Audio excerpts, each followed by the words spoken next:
लोहिया ने एक नारा दिया, इससे समझना रोटी को अगर पलटा न जाए तो रोटी जल जाती है। समझ गए? समझदार को इशारा काफी नहीं। 5 साल में एक बार रोटी पलटने का मौका मिलता है। आपने 5 साल पहले रोटी पलटी थी, फिर 5 साल पहले जब मौका आया तो आपने रोटी नहीं पलटी। अब 10 साल हो गया, अब भी अगर रोटी नहीं पलटी जाएगी तो बताओ रोटी खाने लायक बचेगी क्या? अगर खाने लायक बचाना है तो रोटी को, इस समय ये धूप की गर्मी तो कम है, लेकिन पूरे देश में बंटवारे और नफरत की गर्मी जो आग लगाने से फैल रही है, उस गर्मी को कम करने के लिए इस देश में एक किताब बनी है जिसका नाम है भारत का संविधान। और आज अगर संविधान बचाने का ये युद्ध है तो हम संविधान बचाने के लिए संविधान रक्षक लोगों के साथ यहां पर खड़े हैं। हम आपको ये बताने आए हैं कि संविधान का मतलब क्या है। आपको जितना मन किया किस रंग का कपड़ा पहनेंगे, कहां जाएंगे कहां नहीं जाएंगे, क्या खाएंगे क्या पिएंगे, इस सब की आजादी आपको इस देश का संविधान देता है। एक आखिरी बात बता दें, पुलिस प्रशासन से बचना हो, वोट डालने के लिए भी बचना हो रहा है। एक बार जंगल में एक भैंस बड़ी तेजी से भाग रही थी, एक वो चूहा देखा तो कहा भाग कहां रही हो, तो कई पुलिस वाले आए हैं हाथी पकड़ने। तो चूहा बोला कि तुम तो भैंस हो, तुम कहां भाग रहे हो, तुमको क्या डर है? कहे अरे पुलिस वाले अगर पकड़ के ले गए तो 10 साल तो ये साबित करने में लग जाएगा कि हम भैंस हैं, हाथी नहीं है। और आप सबको तो पता है इस बार की लड़ाई हमारी साझा लड़ाई है, साझा लड़ाई। इंडिया गठबंधन बना हुआ और वो गठबंधन बन करके कांग्रेस पार्टी के लोग, समाजवादी पार्टी के लोग, आम आदमी पार्टी के लोग सब मिल करके एक लड़ाई लड़ने। पहले कभी वोट दिया गया होगा जाति के नाम पर, मजहब के नाम पर, पार्टी के नाम पर। मैं आपसे एक निवेदन करने आया हूं कि इस बार का चुनाव जाति, धर्म, मजहब के नाम पर चुनाव और वोट देने का नहीं है। इस बार का चुनाव ये तय करने का है, ये फैसला लेने का है कि ये देश भारत के संविधान से चलेगा या भारत के संविधान से नहीं चलेगा। दिल्ली विश्वविद्यालय के पूर्व प्रोफेसर जिनको सच बोलने की वजह से भाजपा की निगमित सरकार ने उनकी नौकरी से निकाल दिया, मैं आमंत्रित करता हूं प्रोफेसर डॉक्टर लक्ष्मण यादव जी का। आप सब एक बार जोरदार ताली बजाकर इस ऐतिहासिक सरजमी पर उनका स्वागत करें। आदरणीय डॉक्टर लक्ष्मण यादव जी। बहुत बहुत धन्यवाद दोस्त। फतेहपुर जिले के खागा तहसील के अंतर्गत आने वाले इस सरोली गांव के सभी सम्मानित बड़े बूढ़े बुजुर्ग, नौजवान साथियों, आज हम सब लोग यहाँ पर इकट्ठा हुए हैं, तो सबसे पहले तो मैं आप सब बड़े बूढ़े बुजुर्गों का बहुत आभारी हूं कि इतनी तगड़ी धूप में, इतनी गर्मी में हमें पता चला कि आप लोग 12 बजे के आसपास से बैठे हैं और इंतजार कर रहे हैं। इसके लिए मैं चाहूंगा कि आप लोग एक बार अपने लिए जोरदार ताली बजाएं और मंच के लोग भी ताली बजाएं कि आपके बिना ये कार्यक्रम अधूरा हो। और इस समय ये धूप की गर्मी तो कम है, लेकिन पूरे देश में बंटवारे और नफरत की गर्मी जो आग लगाने से फैल रही है, उस गर्मी को कम करने के लिए इस देश में एक किताब बनी है जिसका नाम है भारत का संविधान। कि बंटवारा खत्म होगा और लोगों को जोड़ा जाएगा और एक किया जाएगा।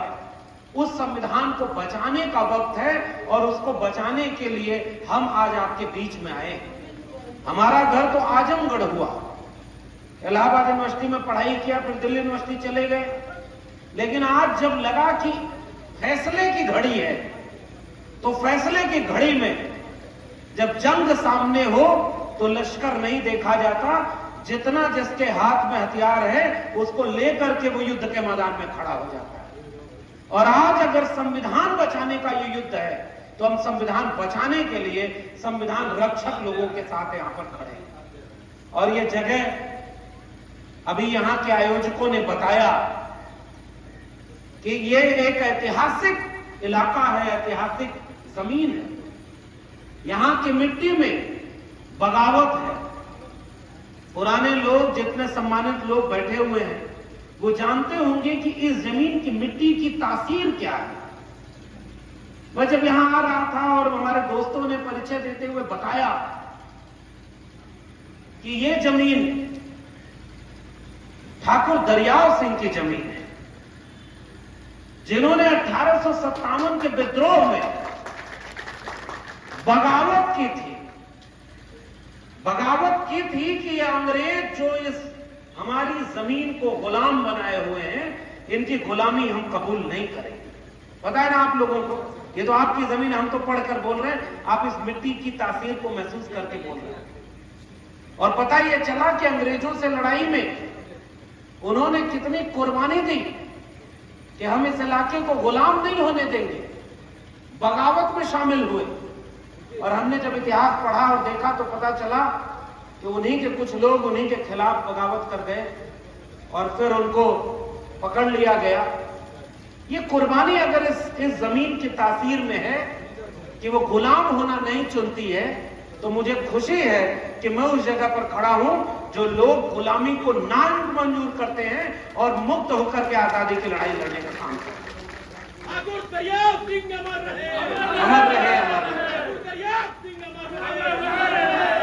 तो ऐसी जमीन और ऐसा संघर्ष कि हम गुलामी को कबूल नहीं करेंगे। और आज कुछ लोग ये बात सोच रहे हैं कि वो लोग इस देश को गुलाम बना देंगे नए सिरे से। आज हमको समय आ गया है अपनी आजादी को फिर से एकजुट करके खड़े होने का। हम जब यहां खड़े हैं तो हम जानते हैं कि एक लड़ाई तो राजनीतिक लड़ाई है, और अभी हमारे और आपके बीच में समाजवादी पार्टी के प्रत्याशी, इंडिया गठबंधन के प्रत्याशी, आपके अपने जिले के पुराने समाजवादी नेता, आपके समाजवादी आंदोलन की एक बड़ी हस्ताक्षर हमारे बीच में भी थोड़ी देर में पहुंचेंगे और वो आपसे अपील करेंगे, हाथ जोड़ करके निवेदन करेंगे। तो उनके पहले हम लोग आए हैं, तो हम लोग क्या करने आए हैं? उनकी बात को ही आप तक पहुंचाकर आपसे निवेदन करने आए। और वो बात क्या है? इसके पहले भले ही कोई इतिहास रहा हो, आप किसी भी पार्टी को वोट देते रहे हो, आप किसी भी पार्टी के मतदान में शामिल होते रहे हो। हमारे बीच में फतेहपुर जिले के कांग्रेस पार्टी के जिलाध्यक्ष महोदय आ गए हैं। हम पूरे मंच की तरफ से आपका बहुत स्वागत करते हैं। वीरेंद्र सिंह चौहान जी कांग्रेस पार्टी के जिलाध्यक्ष हैं। और आप सबको तो पता है, इस बार की लड़ाई हमारी साझा लड़ाई है। साझा लड़ाई, इंडिया गठबंधन बना हुआ है, और वो गठबंधन बन करके कांग्रेस पार्टी के लोग, समाजवादी पार्टी के लोग, आम आदमी पार्टी के लोग सब मिल करके एक लड़ाई लड़ने। तो हम उस लड़ाई के पहले आपसे अपील करने आए। और वो अपील क्या है? सरौली गांव के लोगों, सम्मानित बुजुर्गों, पहले कभी वोट दिया गया होगा जाति के नाम पर, मजहब के नाम पर, पार्टी के नाम पर। मैं आपसे एक निवेदन करने आया हूं कि इस बार का चुनाव जाति, धर्म, मजहब के नाम पर चुनाव और वोट देने का नहीं है। इस बार का चुनाव ये तय करने का है, ये फैसला लेने का है कि ये देश भारत के संविधान से चलेगा या भारत के संविधान से नहीं चलेगा। और संविधान का मतलब हम आपको बताएं आसान भाषा में। हम चाहते हैं, ये रामलीला मैदान का मंच है। सोचिए, भगवान तो दिल में होते हैं ना, और सबके दिल में, जो जिसको मानता हो, जो जिस भगवान को माने, जिसकी पूजा करना चाहे करे। इसका आजादी भारत का संविधान सबको देता है, जिसको जो मानना है, और सब अपना अपना माने। लेकिन इस मैदान, इस पावन प्रांगण में खड़े होकर हम आपको ये बताने आए हैं कि संविधान का मतलब क्या है।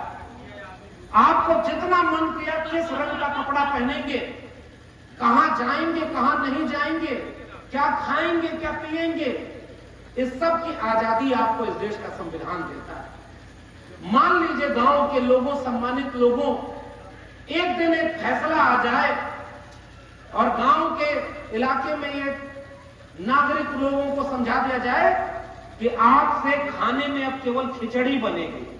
मोटी बात समझा, बहुत भाषण देने का समय नहीं। जो मूल बात थी हमारे अग्रज मान सिंह जी ने कह दिया, मूल बात। अब जरा मोटी मोटी बात, दो ही बात कहूंगा, तब तक हमारे बीच में हमारे सम्मानित नेता आ जाएंगे और वो अपनी बात कहेंगे। मान लीजिए कोई फरमान जारी हो जाए कि आज से इस गांव के लोग केवल खिचड़ी खाएंगे और आपका मन है कि आप दाल रोटी भी खाइए, सब्जी भी खाइए, और अगर आप अपने घर में दाल रोटी सब्जी बनाएंगे तो जिसने आदेश दिया है वो आपके ऊपर कार्रवाई करेगा कि नहीं करेगा? आप बताइए, करेगा कि नहीं करेगा?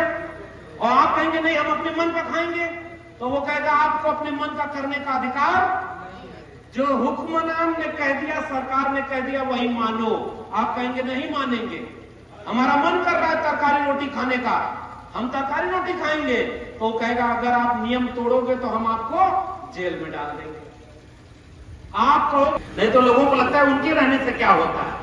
भारत का संविधान हमें अधिकार देता है कि अगर किसान है और उनके फसल का दाम नहीं मिल रहा है तो आंदोलन कर सकते हैं, आंदोलन कर सकते हैं ना। आज वोट डाला जा रहा है और पता चल रहा है कि बहुत तरह से परेशान किया जा रहा है कि आप वोट न डाल पाए। अगर जनता है तो जनता को यह अधिकार है कि नहीं जिसको चाहे उसको वोट दे सकती है। तो यह अधिकार किसने आपको दिया वोट डालने का? भारत के संविधान ने दिया। आज वही संविधान खतरे में। मोटी बात आपके कहने आया। और बाकी बात एक चीज, एक बात समझिए, समानता, न्याय, इसका नाम है भारत का संविधान। अगर कोई आपको एक थप्पड़ मारे या एक गाली दे, तो अगर आप ताकतवर हैं तो आप 2 थप्पड़ मारेंगे, और आप कमजोर हैं तो आप क्या करेंगे? सच में बताना। आप पुलिस और थाने जाएंगे और कहेंगे कि मेरे साथ गलत हुआ है, मुझे न्याय दीजिए। और अगर संविधान नहीं रहेगा तो आप किसके पास जाओगे? न्याय मांगने। जब इसलिए गांव में ये बात कई बार समझ में नहीं आती कि क्या है संविधान, लेकिन हम आपको बताना चाहते हैं कि संविधान आपकी ताकत है, आपका अधिकार है, आपको सम्मान देता है, आपको न्याय देता है। और संविधान नहीं रहेगा तो आपके पास कोई अधिकार नहीं रहेगा। और आजकल तो माहौल है साहब, कुछ लोग आए थे, सरकार बनाए कि बहुत हुई महंगाई की मार, अब की बार फलाने सरकार, समझ रहे हैं ना? बोला गया था ना, कहा गया था कि हम तो यहां खड़े हैं तो हमें ये पता चला है कि इस जिले में जो सांसद जी हैं, सांसद जी 10 साल है सर, 10 साल हुआ कि 15 हो गया? 10 साल है। और हमें पता चला है कि यहीं कहीं आसपास पड़ोस का कोई गांव है जिसको उन्होंने गोद लिया था। ऐसा है क्या? क्या नाम है गांव का? रामपुर। कितना दूर है यहां से? 3-4 किलोमीटर है मुश्किल से बगल में। तो गोद लिया था, इसका मतलब जानते हैं कि उस गांव का विकास करेंगे और आदर्श गांव बना देंगे कि वो सांसद का गांव। आदर्श गांव बन गया क्या? कोई ऐसी चीज उस गांव में है जो आपके यहां नहीं है? कोई विकास हुआ क्या? आप लोग तो कह रहे कुछ नहीं हुआ, कोई विकास नहीं हुआ। तो आदर्श गांव का मतलब क्या हुआ फिर? अच्छा, 10 साल में उन्होंने कोई ऐसा काम किया जो फतेहपुर के लोग गिनवा सके कि ये काम हमारा हुआ है? कोई ऐसा काम किया था? अच्छा, संसद भवन में चुन के आप भेजते हैं ना, तो आपके सांसद ने कोई ऐसा मुद्दा संसद भवन में खड़ा होकर उठाया क्या जिस पर आपको नाज हो कि हाँ, जिसके लिए हमने अपने सांसद को चुना था उन्होंने हमारा मुद्दा सदन में उठाया? कोई मुद्दा उठाया? कोई खेत का मुद्दा उठाया? कोई सिंचाई का मुद्दा उठाया? कोई नौजवानों के पढ़ाई का मुद्दा उठाया? कोई बेरोजगारी का मुद्दा उठाया? महंगाई पर कोई एक को बयान दिया क्या? कोई आपके बच्चों को शिक्षा अच्छी मिले इसके लिए कोई बयान दिया क्या? तो सांसद किसके लिए आपने चुना था भाई? आप बताइए। जब आपके जीवन का कोई मुद्दा ही नहीं उठा रहे तो सांसद चुनने का मतलब क्या है? अगर कोई पढ़ाई करने के लिए बच्चे का एडमिशन आप कराते हो किसी स्कूल में, और गांव के बच्चे जिस स्कूल में पढ़ रहे हैं और मास्टर ऐसा पढ़ा रहा है कि गांव के बच्चे फेल हो रहे हैं, तो एक मौका दोगे? दोबारा फेल हुए तो दोबारा मौका दोगे, लेकिन आपका बच्चा अगर बार बार फेल हो तो बार बार मौका दोगे क्या? आप भी उसका कान पकड़ के आओगे, कहोगे आप तुम्हारा स्कूल बदल देंगे क्योंकि अब इस स्कूल में तुम्हारी पढ़ाई नहीं हो रही है, चलो तुम्हें अच्छे स्कूल में पढ़ाई करें। मौका बदल देंगे कि नहीं उनका बदलेंगे? तो जब सांसद जी को 2 बार मौका दिया तो अब अगर काम नहीं हुआ तो उनको अब बदलने का समय आ गया है कि नहीं? अगर पुराने गांव के लोग हैं, आप लोग भी जानते हैं, जो ठहरा हुआ पानी होता है उसको कोई नहीं पूछता, तालाब के पानी वो केवल जानवरों के नहाने और सिंचाई के काम आता है। जो बहता हुआ पानी है उसका इस्तेमाल सबसे ज्यादा होता है। बहता हुआ पानी, कोई चीज ठहर जाए तो बात बदल जाती है। डॉक्टर राम मनोहर लोहिया समाजवाद के नेता हुआ करते थे और गांव के लोगों, एक उदाहरण से समझना, डॉक्टर राम मनोहर लोहिया ने एक नारा दिया, इससे समझना, रोटी को अगर पलटा न जाए तो रोटी जल जाती है। समझ गए? समझदार को इशारा काफी कि नहीं? 5 साल में एक बार रोटी पलटने का मौका मिलता है। आपने 5 साल पहले रोटी पलटी थी, फिर 5 साल पहले जब मौका आया तो आपने रोटी नहीं पलटी। अब 10 साल हो गया, अब भी अगर रोटी नहीं पलटी जाएगी तो बताओ रोटी खाने लायक बचेगी क्या? अगर खाने लायक बचाना है तो रोटी को, मोटी बात समझ गए कि नहीं? बाकी बात छोड़ दीजिए, किसान की बात।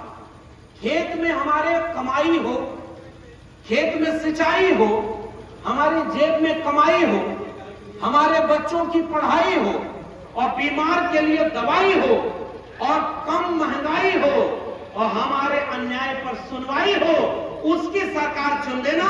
ये वोट उसी के लिए देने के लिए हम आपके लिए अपील करने आए हैं। पढ़ाई, कमाई, दवाई, सिंचाई, महंगाई, सुनवाई और कार्रवाई, यही तो चाहिए सरकार का मतलब। बाकी तो काम हमारा चलता रहता है। कोई सरकार किसी का घर का खर्चा चलाती है क्या? 5 किलो अनाज तो आपके जेब के पैसे का है। जो कहते हैं कि हम 5 किलो अनाज दे रहे हैं, वो अपने फूफा के घर से लेके आए हैं क्या? बताइए। पुराने लोग, जितने सम्मानित लोग बैठे हो, एक सवाल आपसे पूछ रहा हूं, आप लोग बताइए कि पहले आपको अनाज नहीं मिलता था? मिलता था, लेकिन उसकी कीमत होती थी कितनी? 1 रुपया, 2 रुपया, 3 रुपया किलो। बताइए, मंच में भी जो लोग बैठे हैं बताएं। 1 रुपया 2 रुपया किलो मिलता था और 1 रुपया 2 रुपया किलो का अनाज आज क्या कह दिया कि फ्री में मिलेगा। आवाज आ रही होगी। अब 1 रुपया 2 रुपया किलो जो होता था वही 1 रुपया 2 रुपया हटा दिया। तो अब क्या कर रहे हैं? हम फ्री में 5 किलो अनाज दे रहे हैं। तो चाचा के घर से नहीं लाए हैं, हम पैदा कर रहे हैं, तो आप हमको अनाज दे रहे हैं। अगर हम पैदा नहीं करेंगे तो कहां अमेरिका से मंगा के अनाज दोगे? नंबर 1। अब नंबर 2 बात, आपको लगता है नहीं फ्री तो है, तो हम बताएं आपको फ्री नहीं है। कैसे फ्री? इसलिए नहीं है कि माचिस खरीदते हैं ना, तब भी उस पर टैक्स देते हैं। बीड़ी खरीदते हैं 2 रुपया का, उस पर भी टैक्स देते हैं। नमक खरीदते हैं तो टैक्स देते हैं। 1 रुपया भी अगर कोई सामान आप खरीदते हैं तो आप टैक्स देते हैं, जो सरकार के पास जाता है। गरीब का पैसा जब सरकार के पास जाता है तो उसी पैसे से वो गरीब के लिए योजना बनाती है। इसलिए आपका पैसा है, 5 किलो अनाज मिले तो अच्छे से उसको लेकर के खाइए, लेकिन वोट जब देना हो तो 50 किलो अनाज जो खेत में बर्बाद हो रहा है उसको देख करके वोट दीजिएगा, 5 किलो अनाज को देख करके वोट मत दीजिएगा। बहुत बड़ी बात समझ रहे कि नहीं भाई? 50 किलो अनाज बर्बाद हो रहा है, और नहीं तो 5 किलो अनाज फ्री में कितने रुपए का हुआ? 100 रुपया, 150 रुपया, 200 रुपया। 1 महीना चला और पेट्रोल कितने का हो गया? पेट्रोल कितने का हो गया? डीजल कितने का हो गया? और आपसे चीनी कितने रुपए किलो है? 200 रुपए का सामान मुफ्त में दिया और 500 रुपया दूसरी जेब से निकाल लिया। पहले कोई जादूगर हमें जादू देखा हुआ है गौवा में, हमें अब तो ना वाला पता है। पहले कुछ जादू लेके छोला ओला लेके आवे और कहे डमरू बजाते हुए जादूगर आएगा, जादू दिखाएगा। और जादू देख करके आपको क्या जादू दिखाया? मिट्टी धूल उठाएगा और 2 बार इधर उधर करके मंत्र मारेगा और मिट्टी से पैसा बना देगा। बच्चे ताली बजाएंगे, नौजवान भी कहेंगे बड़ा अच्छा काम किया। और मिट्टी से पैसा बनाने का चमत्कार दिखाकर जब जाने लगेगा तो एगो झोला में कहेगा 5 रुपया 10 रुपया जो आपकी मर्जी उसमें डालेगा। जब तुमको मिट्टी से पैसा बनाने आता है तो हमारा ओरिजिनल वाला पैसा काहे मांग रहे हो भाई? तुम अपना मिट्टी से पैसा बनाओ। हमारे पिताजी एक बार थे, अब पुराने कॉमरेड, तो वो कहे कि अगर तुम्हें मिट्टी से पैसा बनाने आता है तो 10 रुपया अपने लिए बनाओ, 10 रुपया हमको भी दो, दोनों लोग चल के जादू दिखाया जाए। जादूगर झोला लेके भाग गया। 10 साल पहले इस देश में एक जादूगर आया, भाइयों बहनों हमको वोट दो, हम तुमको नोट देगा। कहां से नोट देगा? काला धन वापस ले आएगा। काला धन का मतलब समझ रहे? काला धन जिसका टैक्स नहीं भरा जाता है, हमारी सरकार बन गई तो 100 दिन में काला धन ले आएंगे। और जब उनकी सरकार बन गई, काला धन ले आने की बात छोड़िए, इलेक्टोरल बॉन्ड के नाम पर चंदा लूट लिया गरीबों का और वसूली कर ली। और बताइए दूसरों को भ्रष्टाचारी कहते थे, सबसे बड़ा भ्रष्टाचारी निकले कि नहीं निकले? कोरोना आया था ना, ये गंगा यहीं बगल से बहती है ना, गंगा इधर यमुना, और इलाहाबाद से हमारे प्रोफेसर साहब हैं मान सिंह जी, डॉक्टर साहब हमारे बीच में हैं। इलाहाबाद भूले नहीं होंगे गांव वालों, तो आपको पता होगा कुत्ते नोच रहे थे ना, लाशों पर लाशें पड़ी हुई थी ना। कोई जाति देखता था क्या? अरे कोरोना में कोई मर रहा है, किसी ने जाति नहीं देखी, जो मदद कर सकता था कंधा बढ़ा करके मदद कर दिया। किसी ने धर्म नहीं किसी का पूछा। खून चढ़ाने जाते हो तो हॉस्पिटल में पूछते हो क्या कि ओ पॉजिटिव ब्लड की जरूरत है तो ठाकुर साहब है तो ठाकुर का चाहिए, यादव जी है तो यादव का चाहिए? नहीं भाई, खून चाहिए तो हिंदू मुसलमान भी नहीं देखा जाता। जिसका खून मिलता है उसका खून देकर के जान बचाई जाती है। कोरोना में आदमी ने आदमी की जान बचाई, इंसान ने इंसान की जान बचाई। और जब लोग जान बचा रहे थे तो ये उस कंपनी से चंदा ले रहे थे जिसने ऐसी वैक्सीन बना दी है जो आपको हार्ट अटैक का बीमारी देने का धोखा देगा। बताओ सही है कि नहीं सही? जो वैक्सीन बनाया उससे 504 करोड़ रुपए का चंदा बीजेपी ने लिया। और तुम कहते थे जो काला धन ले आ रहे हो, जितने लोग काला धन वाले थे सबसे चंदा बीजेपी ने लिया। तो सारा चंदा लेकर के बैठ गए और हमने कहा कि हमारा धंधा कहां है, तो धंधा भी चौपट हो गया। बताओ, ये सिरोली गांव है ना, सिरोली गांव है ना, सरौली गांव के लोगों, आप बताओ, आप एक जवाब बताना। आज से 15 साल 10 साल 15 साल 20 साल पहले पूरे गांव में अगर खोजा जाए तो 5 लोग 10 लोग सरकारी नौकरी वाले मिल जाएंगे। मिलेंगे कि नहीं? पुराने लोग बैठे बैठे। आज आप खोज के दिखाइए कितने नौजवानों को रोजगार मिला ना, नौकरी मिला क्या? पेपर लीक हो जा रहा। ये सरकार इतनी वीक है कि उसका सारा पेपर लीक है। इसलिए संविधान बचाने का वोट डालने का वक्त आ गया है। और हम लोग जिसका इंतजार कर रहे हैं वो नेता, समाजवादी नेता हमारे बीच में आ चुके हैं। और आप लोगों को जिसका इंतजार था, मैं आप सब से ये अनुरोध करूंगा कि आप सब सम्मानित लोग एक बार जोरदार तालियों के साथ अपने नेता, अपने फतेहपुर जिले के प्रत्याशी, यहाँ के किसानों की आवाज, यहाँ के नौजवानों की आवाज, यहाँ के लोगों की आवाज। और देखिए, इनका अपना एक संस्कार है कि वो यहाँ पर आए हैं इस पवित्र जगह पर, तो उन्हें पता है कि हम उस पवित्र जगह की भी एक इबादत कर लेंगे और तब आपके बीच में आएंगे। तब तक मैं 1-2 बात और आपसे करूं। आप लोग जहां बैठे हैं वही बैठ जाइए। आ रहे वो आपसे बीच में बात करने। हमें पता चला है कि सरौली गांव में पहली बार समाजवादी पार्टी का कोई कार्यक्रम हो रहा है यहाँ पर। सही बात है कि नहीं? तो इतना कार्यक्रम अगर आपने ऐतिहासिक करा लिया है तो मैं चाहूंगा कि आयोजकों का और आप लोगों का एक बार जोरदार तालियों से इस बात का स्वागत होना चाहिए कि समाजवाद का झंडा यहाँ पर बुलंद हो गया। समाजवाद का झंडा।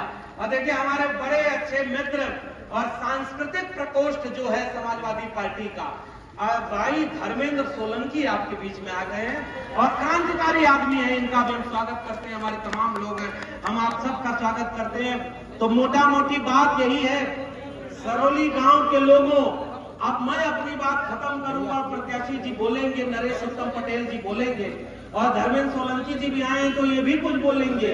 इसलिए आपसे एक बात कहने आया हूं।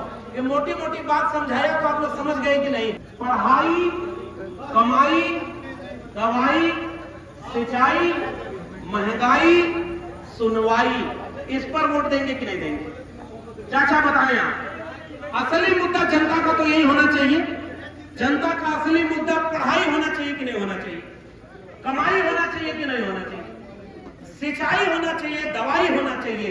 तो ये जो इंडिया गठबंधन बना है और इंडिया गठबंधन के लोग हैं, भारत के संविधान को बचाने के लिए, इस देश में सबको बराबर का न्याय मिले उसको देने के लिए इस बार साइकिल के चुनाव निशान पर वोट मांग रहे। बताओ आप हाथ उठा करके वोट देने का काम करेंगे कि नहीं? आप साइकिल को जिताने का काम करेंगे कि नहीं? अब एक आखिरी बात बता दें, पुलिस प्रशासन से बचना हो, वोट डालने के लिए भी बचना हो रहा है। एक बार जंगल में एक भैंस बड़ी तेजी से भाग रही थी, एक वो चूहा देखा तो कहा भाग कहां रही हो? तो कई पुलिस वाले आए हैं हाथी पकड़ने। तो चूहा बोला करे तुम तो भैंस हो, तुम कहां भाग रहे हो, तुमको क्या डर है? कहे अरे पुलिस वाले अगर पकड़ के ले गए तो 10 साल तो ये साबित करने में लग जाएगा कि हम भैंस हैं, हाथी नहीं है।